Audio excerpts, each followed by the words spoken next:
Je suis de près la situation au Burundi depuis avril 2015 et j'ai exhorté à plusieurs reprises toutes les parties impliquées dans ces événements à renoncer à la violence. Je les ai prévenus que toute personne qui commettrait des crimes relevant de la Cour pénale internationale pourrait être tenue responsable à titre individuel. Depuis le début de la crise qui secoue le Burundi, plus de 430 personnes auraient été tuées. Au moins 3400 auraient été arrêtés et plus de 230 000 Burundais auraient fui dans des pays voisins.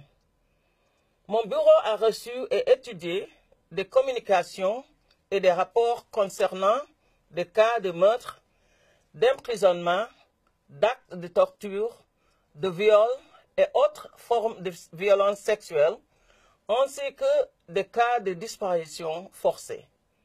Étant donné que tous ces actes semblent relever de la compétence de la Cour pénale internationale, j'ai décidé d'entamer un examen préliminaire de la situation au Burundi depuis avril 2015.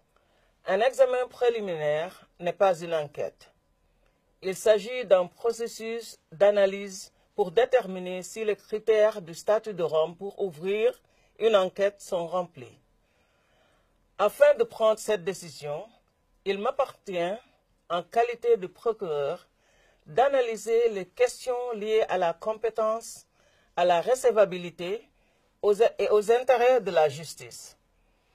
Nous tenons dûment compte de toutes les informations et observations qui sont transmises au bureau au cours d'un examen préliminaire, guidé exclusivement par les exigences du statut de Rome.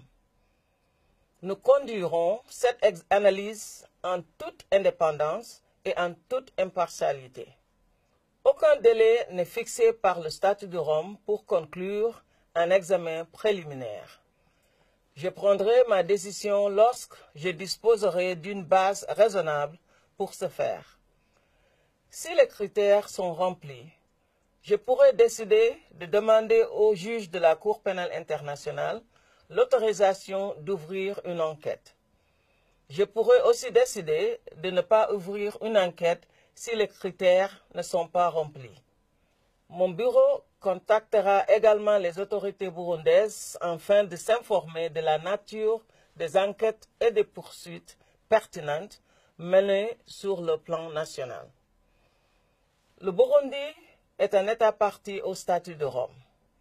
Ceci signifie que la CPI, pour exercer sa compétence à l'égard des actes de génocide, de crimes contre l'humanité et de crimes de guerre commis au Burundi ou par les ressortissants burundais, à compter du 1er décembre 2004, date d'entrée en vigueur du statut dans ces pays.